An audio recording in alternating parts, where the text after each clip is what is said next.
This is Partner Relationship Management, the ultimate channel sales podcast. Welcome to another episode of the Ultimate Channel Sales Podcast. I'm your host, Paul Bird.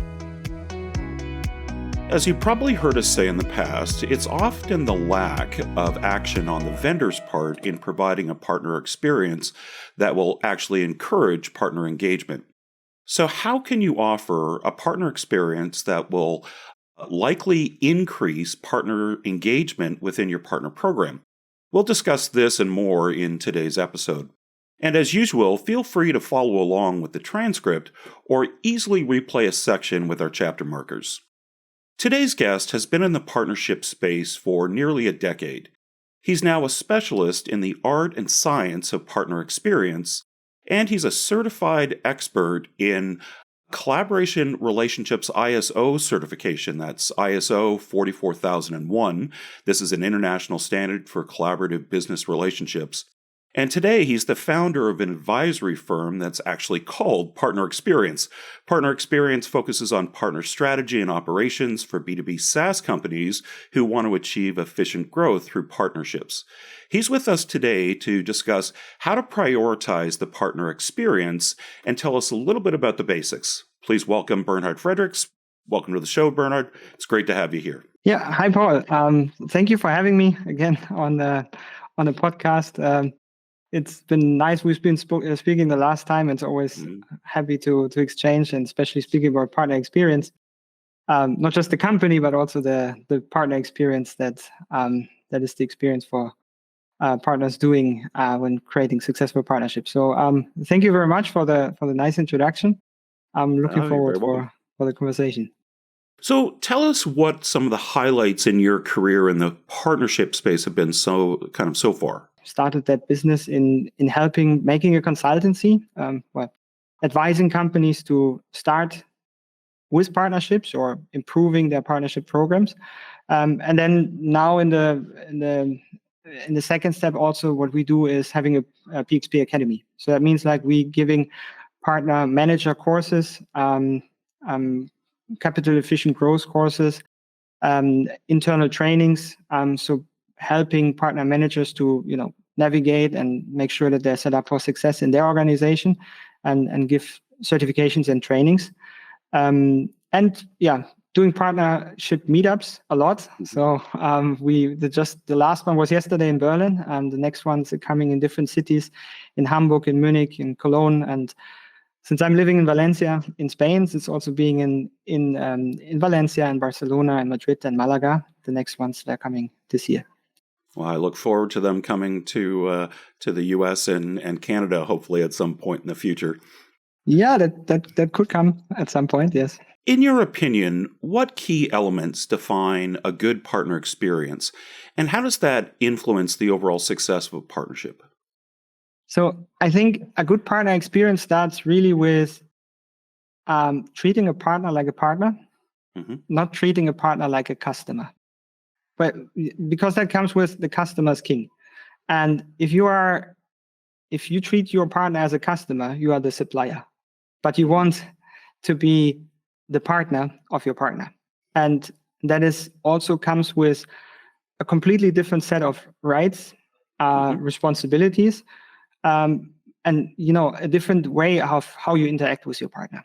And so partner experience isn't customer experience. That is like absolutely important. It's like how you approach your partner from the beginning, from selecting a partner, going through recruitment, and going all the steps of the partner life cycle, from recruitment, onboarding, growing them, evaluating, expanding the partnership to an strategic partnership, and exiting the partnership. So from beginning to end, building that trust level. That is something very important, because we speak here about collaborative relationships, which have different rules and behaviors demanded to make them successful than what we know from sales, where you have a buyer-seller relation, which is a transactional relationship. And the trust peaks there at the moment of the transaction.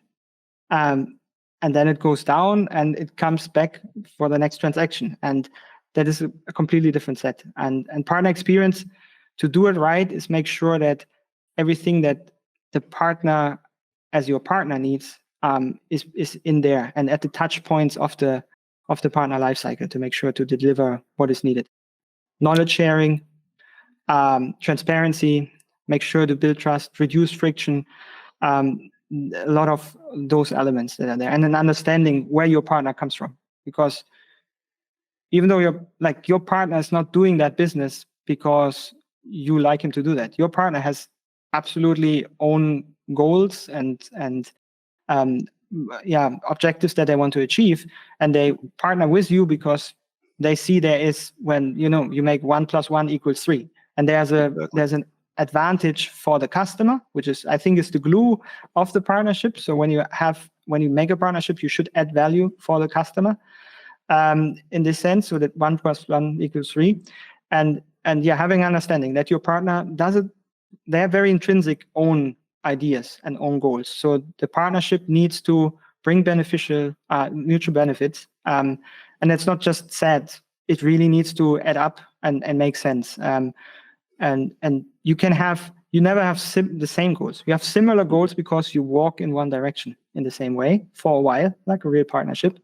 And that is, I think, important to recognize that. So side by side, looking together, but not the relationship you would have with a customer, but you're both headed in the same direction. That definitely makes a lot of sense.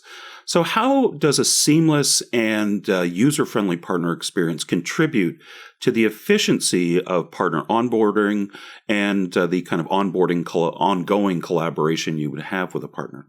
To make a partner experience working for the efficiency of the partnership and tools that you have to use there and how to work with the technology is you have to see, like, the first touch point starts before you speak with your partner. You have to, first of all, your partner need to see, okay, this is a partner-friendly company, partner-centric, and partner-centric not used as a buzzword, but partner-centric really in the means of these people take care about the partner.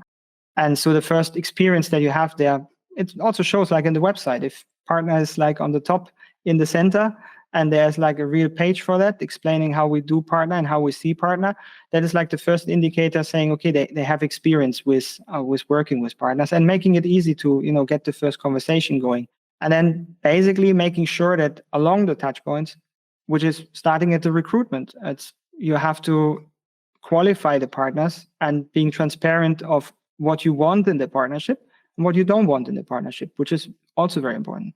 Speak about exit triggers in this way, saying look, we want this, but if this and this happens, specific areas, and it's good to formulate this, then that could be an exit trigger. So it's not a surprise for you if we are kind of being surprised if you do this and that and we are not happy with that. So we mentioned this in the beginning. So speaking about the end in the beginning helps you to just enlarge the entire partnership and to extend it.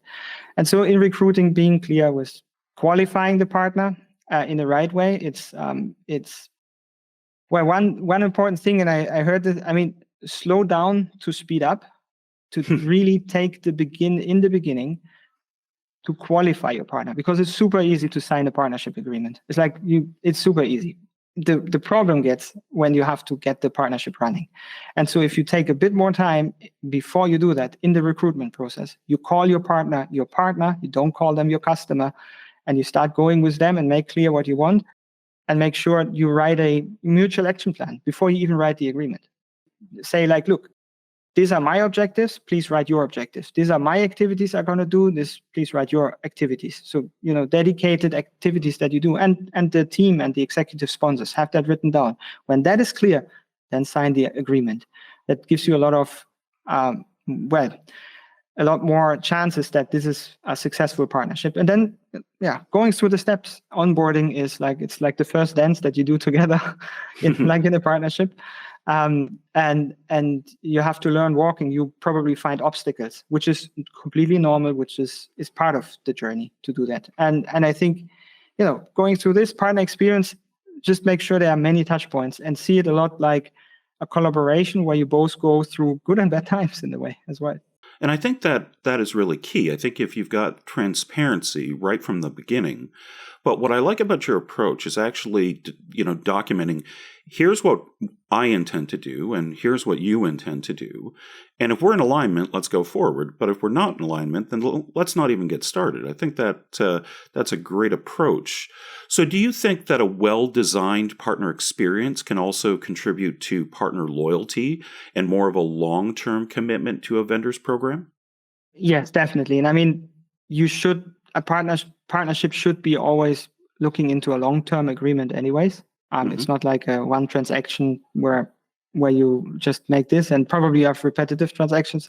A partnership is by its nature usually long-term, and the partner experience means like both partners on both sides needs to be comfortable with that to continue working in the partnership. And doing partner experience right is a good tool to extend the partnership, to make it more efficient, because on the other side, through transparency, what you can expect from that partner, what the partner is capable to do in technology or in the sales team, what they really can do. Like, if they tell you, okay, we are opening the market for you, but we have a team of 3 dedicated to your product and the other 100 people in our sales team selling something else. So like, you need to do transparency, how many people we train, how much resources everybody puts in. So being very honest with the commitment that you can give and don't overpromise. That is because it doesn't help you sign a partner agreement. If it's not running, you waste your time and your partner's time. So and it's easy. It feels good to sign it, but just having an agreement, hey, yeah, we have a new partnership. But it is worth it to make sure to have it properly done. So do you think that if you're going to craft right from the beginning a great partner experience, are there preliminary elements or considerations that have to be in place with your partner experience to even have a chance to be effective? How do you set the table for this to make sure you're going to be successful? Before doing that, in the very beginning, you have to be clear about yourself internally. What kind of information are you willing to share with your partner? And if that set of information is sufficient for your partner to be successful. So that can be like, is there any intellectual property that you can change or that you are not willing to change, to exchange or communicate with? Are there any secrets that you cannot do? Be clear of what you can exchange with your partner. How can you train your partner? And that is what you can do as a homework for yourself to understand if you can provide a good partner experience. And then after this, I would say the most important part is keep communication and transparency up, because you need this trust level that peaks in the beginning and stays all the time. So that you need to make sure that this is a tool that you have the right communication tools, that you also make sure when you use technology that it actually reduces friction and helps and provides you more human to human exchange. So technology should, take out all these parts of a partnership which are not such a great experience, like filling forms, going through, learning a lot of material and digging through like a lot of information. So that should be facilitated to have a good partner experience. It's like knowledge bases are good, but also in a way, provide the format that the partner can do that properly. Have regular onboardings. Have an onboarding plan. Tell the partner, look, this is how it looks like, and this is what we achieve. What is, I think, extremely important for a partner experience is that when you start the onboarding, that you define a first goal that you want to achieve. And that depends a bit on the partnership, but it should come between 60 to 90 days after starting the onboarding, that you have your first moment of success. That could be signing a client, that could be finishing the integration if it's a technology partner, but that you have this because you have a momentum that you sign with. Everybody's happy to sign the partner agreement, and there's an experience that people go through, and then you just win for the next 90 days, and then you need to do something else to keep that momentum up again. And that is one tool. Onboarding with a goal, with a defined success moment that you should put into your mutual action plan as well. And then quarterly business reviews, or as the frequency as you need that. Making clear evaluations are are realistic evaluations. So if you have those that you make evaluations in the term of, well, very often revenue, it's a lagging indicator of success. It's the result of good work. But the partner manager, not one partner manager, signs a client contract. The partner manager works on make sure that people using are well trained with your product, that they are informed, that they are trained their teams properly, that they are knowing the solution, and depends on the service level or on product level, and that is some stuff that is also, or that's something very important, is that the KPIs are right, that you measure what a partner manager can really influence. If you tell the partner manager, put your revenue higher and we need more squeezing out of this, you don't ask that from a developer. Like a developer writes great code to sell a great product, but his KPI is not the revenue. His KPI is making a great, and it's the same for a partner manager. A partner manager doesn't sign one single client contract. And so they need to be incentivized and measured by the things that they can influence. I think it's insightful. I think it's a good practice that if you can establish a win with the partner within the first 60 to 90 days, as you say, then that really sets the tone for the future. But what about during the partner recruitment phase? So are there any considerations that people should keep in mind on recruitment before the partnership even begins, so that you're setting up that partner for a great partner experience and success? Yeah, so recruitment, well, first of all, set the tone. You are my partner, you're not my customer. I'm your partner, you're my partner, otherwise you would be the supplier. That is, I think, setting the tone and expectations. You have to serve equally each other, and your time that you spend on onboarding is an investment as well, so that that the expectations being set clear. An important part is doing a proper partner qualification, and often it's rather like a fast disqualification, because it is. You actually need to make sure that you disqualify partners fast in the way of trying to qualify them, because you can sign a partner agreement with everybody very fast and celebrate it. So go through partner qualification. What we do in PartnerXperience is we defined four steps for that, saying, look, first of all, you have to go and make sure that your partner reaches a customer base that is relevant for you. That can be a customer base that you currently reach, but you want to penetrate that customer base more. If you're selling to enterprise clients, but you want to, your sales team is not big enough for that, so you want the partner to extend the reach. But it can be also a customer base that is still relevant for your product, but you are not addressing directly because you took the decision you only want to sell to enterprise clients, and you want partners to sell to SMB clients. So that is make sure that the customer base is there and it's big enough to grow for it. So that is one C, like customer base, you should look into. Another one is credibility.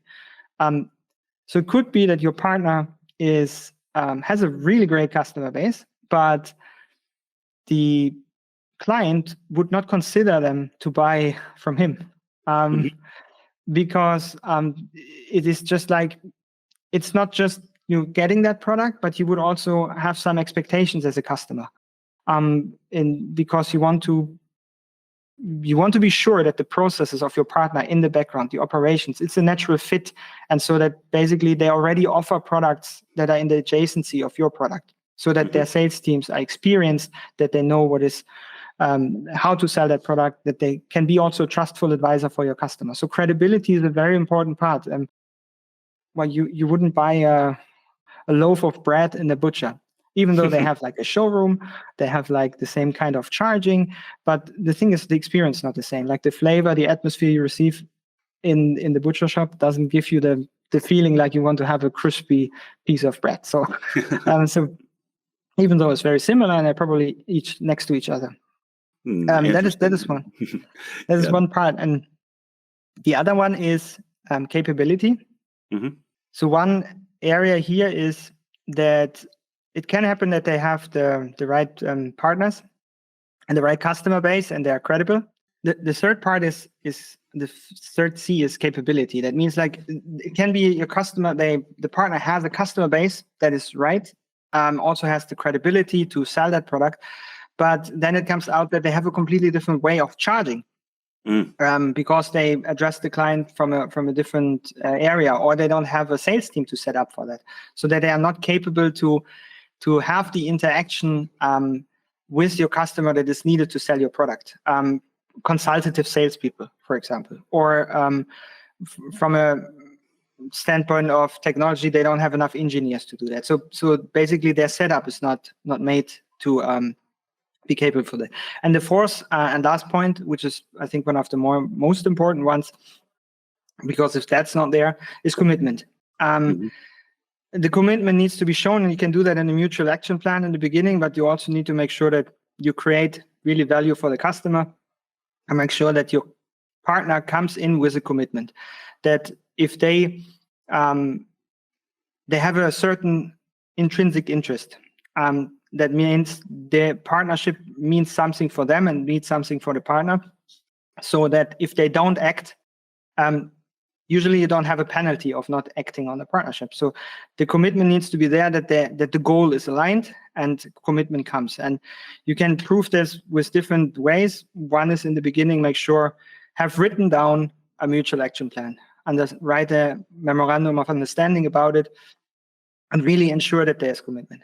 Then even if the customer base is not really 100% there, I have seen clients that started from scratch but had so much commitment that partners started from scratch without clients, that they really grew really fast with that. So have ticked all 4 C's. That is very important. The most important one, they are all important, that really makes sure when you have all 4 C done and ticked and positive, then you can qualify your partner and you have good chances to succeed.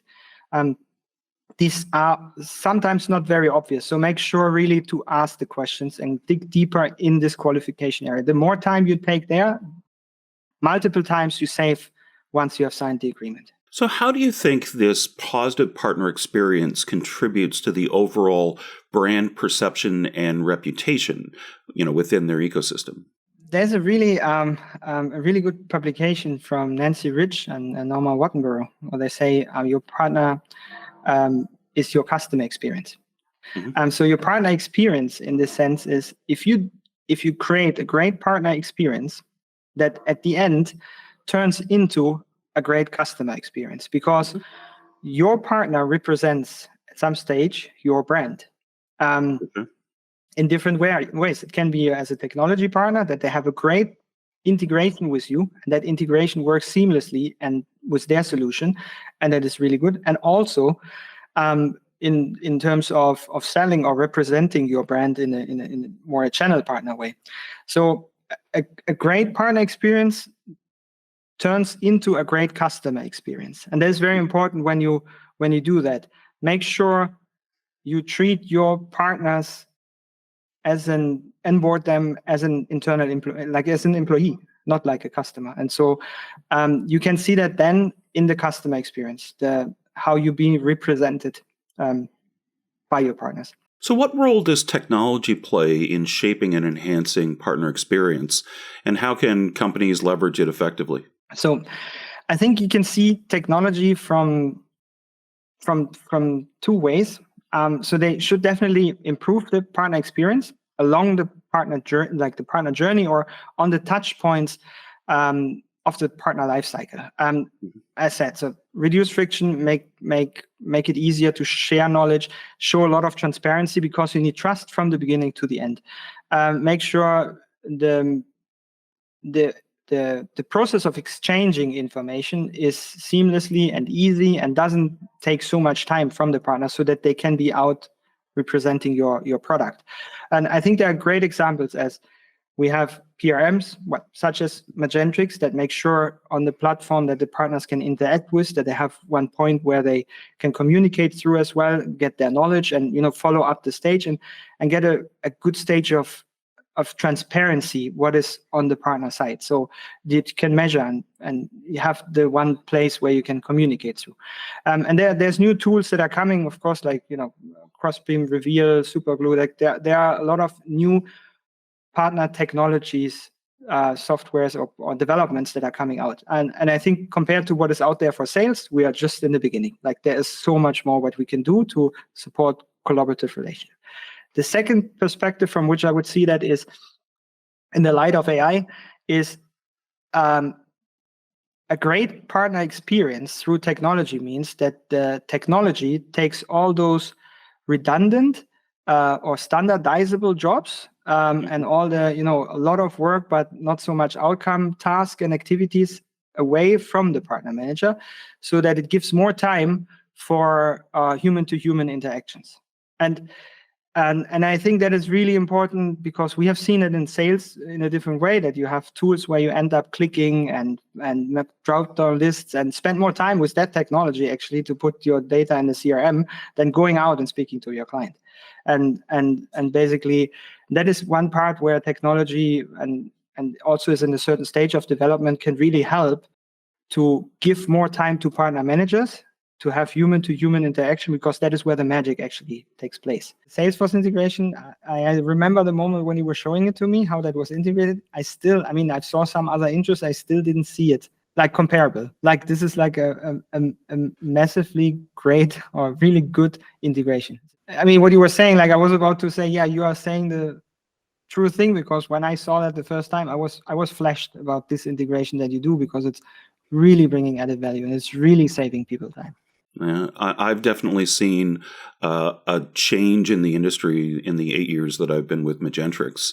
And you talk about making sure that you have more time to spend time with your partners and more time for those partners to be in front of customers. I look at the evolution of our own platform, going from where it was 7 or 8 years ago to now being, 100% no code, drag and drop, Gen AI integrated for deal registration to improve efficiency.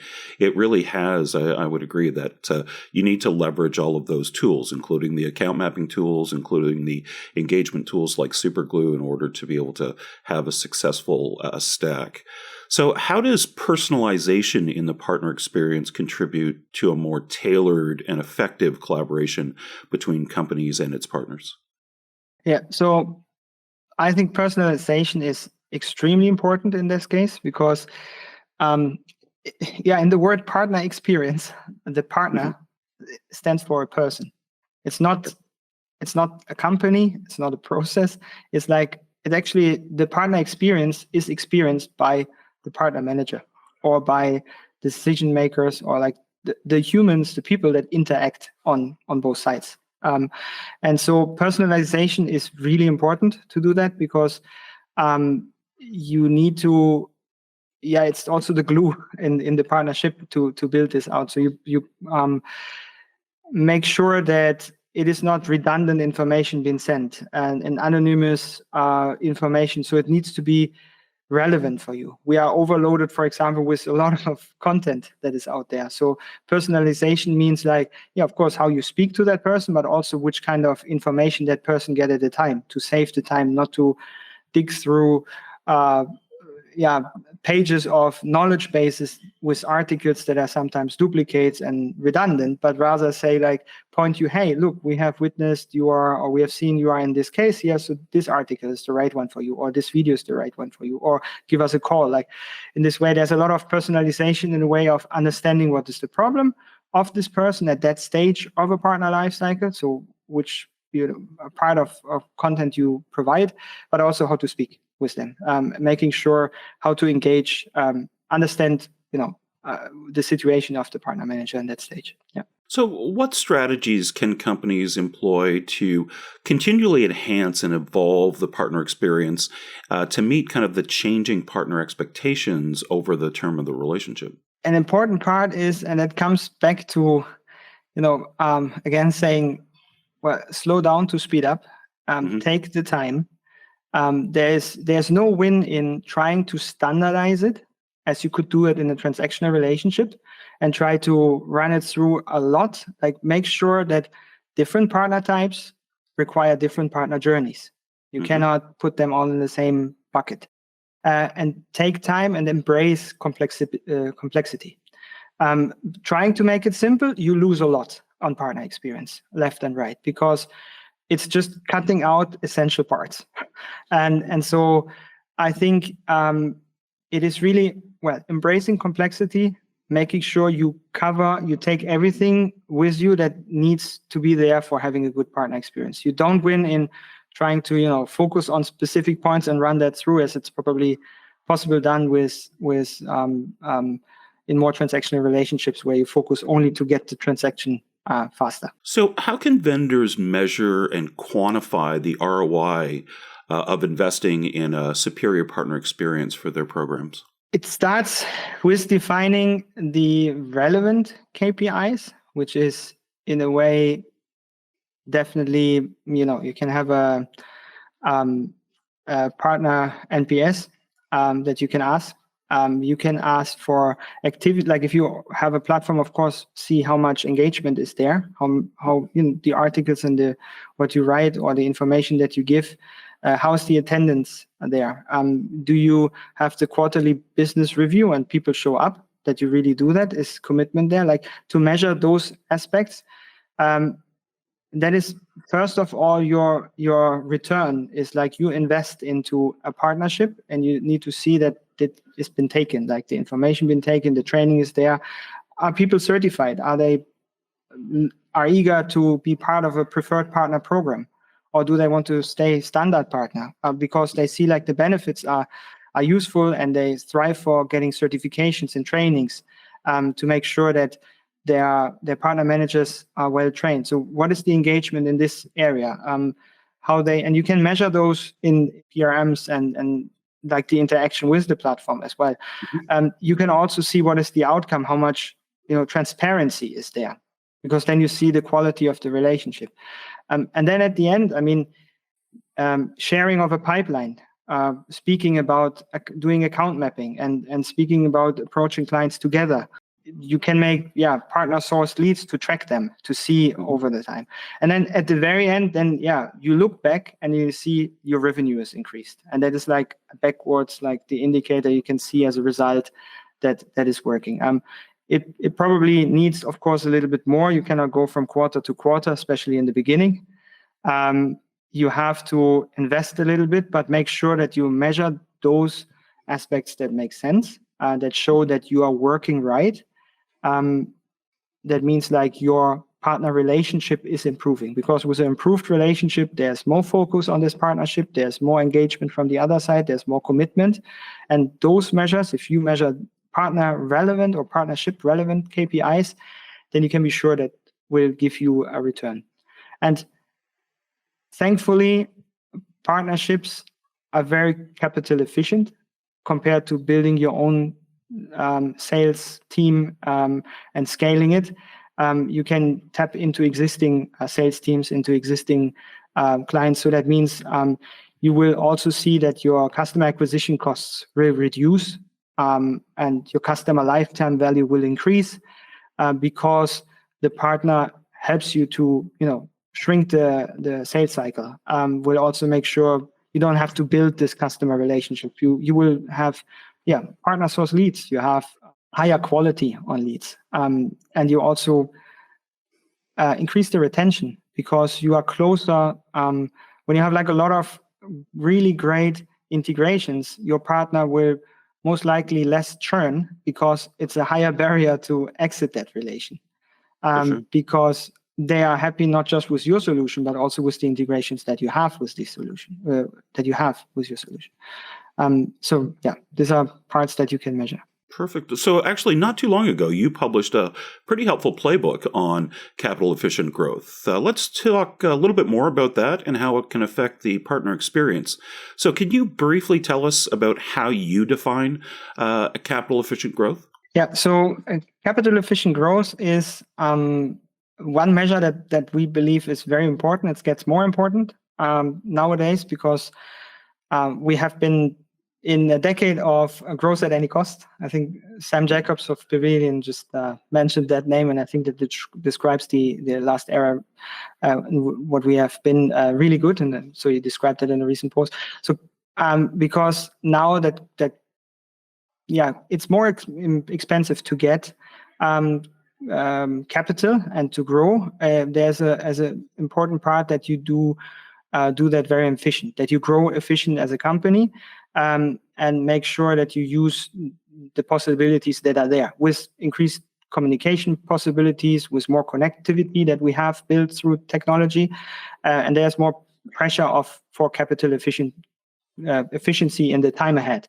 We released this playbook where we were looking into different partner types and look how they can contribute to capital efficiency. And we analyzed and saw actually 4 main parts where you can look into, which is increasing the customer lifetime value by having a greater value for your client. That can be through channel partners, but that can also happen through technology partners. Reducing customer acquisition costs, as the example that I already said. So you have better access to clients also in different countries when you want to expand.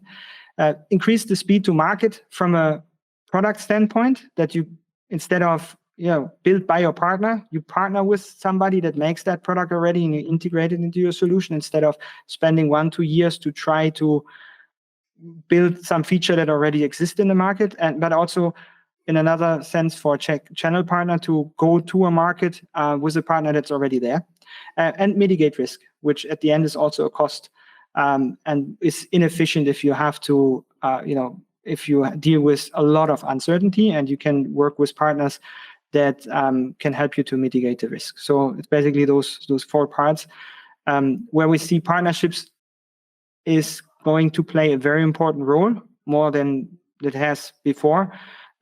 Also because capital efficiency it was always there and was always important, but it was a bit dusty because cash was there and you could throw money into sales and marketing, and that was working. That was a working model for the time being, but it's not the most efficient anymore. So, and that is why, together with this need for capital efficiency, partnerships are going to do their contribution significantly. So you mentioned that one way to improve capital efficiency is through integrations. Do you think integrations help provide a better user experience, not just for customers, but for partners as well? Yes, and that depends on which type of integration it is. So it doesn't make sense to have a massive marketplace with a lot of irrelevant integrations just to put the logos on your website, and that you can see a lot as well. So that is also something. These are more like marketing partnerships, showing a logo and say, hey, we are integrated with them. It builds trust because this partner is happy to put the logo on your website. What really is important, that you provide valuable integrations that bring added value for your partners, because otherwise there will be our clients will be not satisfied. So that really means like the partnership 1 + 1 = 3. That integration with these companies together bring an advantage for the customer. That means like better access and help basically to make the sum of this partnership is like it's bigger than both companies would work individually. And for the partner itself, those integrations are also really good because once they can deliver more value easily to their customers, it also brings more trust, but it also helps to save time to build new functions and to build your product. You can focus on what you are good at, and you have integrations with companies that are really good in reputation management, and that's not your core business, and so you take a partner instead of trying to build that. So it saves you to dedicate the resources to your core business. So that is one of the values. So that means you have to select the integrations wisely and don't waste it into trying to make a meaningless collection of logos. Yeah. For sure. And I've seen that at Magentrix. I mean, we focus on our core business like PRM, but when I look at, for example, our integration with Salesforce, it's one of the things that our customers tell us they like the most is because it's easy to set up. It's a complete integration. It's all point, click, drag, and drop. But we realized that we're not going to build an integration with every single platform out there. So we did an integration with Zapier. There's 7,000 apps on the Zapier marketplace. It makes it easier for people to do that, or make.com, same kind of idea. Mm-hmm. All right. So as we start to wrap up, what is the one key takeaway from your playbook that you think vendors should keep in mind?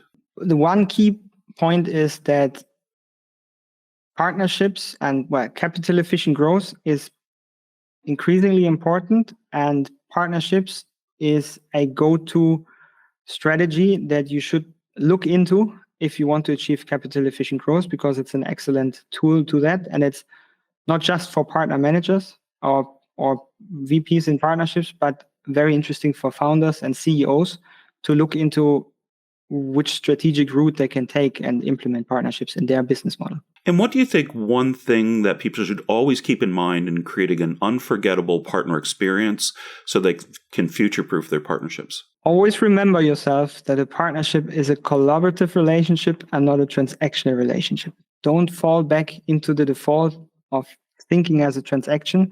Think into a collaboration where you both look in the same direction and walk to that same direction for a while. So make sure truly understanding the difference between collaborative and transactional relationships. That's great. Thank you. All right, Bernhard, thank you very much for being a guest on our show today. It's been a pleasure to have you here. Thank you, Paul. Looking forward to speak to you next time. Have a great day. All right, guys, thank you for listening to the Ultimate Channel Sales Podcast. Please don't forget to join us next time. For more information, please visit channelsalespodcast.com. If you haven't already, please like and subscribe to our podcast. And if you enjoyed this episode today, please leave us a 5-star rating. From the Apple Podcast app, just select our show, scroll down to the rating and reviews section, and click Write Review. And don't forget to share with your friends or professional network anyone who'd enjoy it. See you next time on the Ultimate Channel Sales Podcast.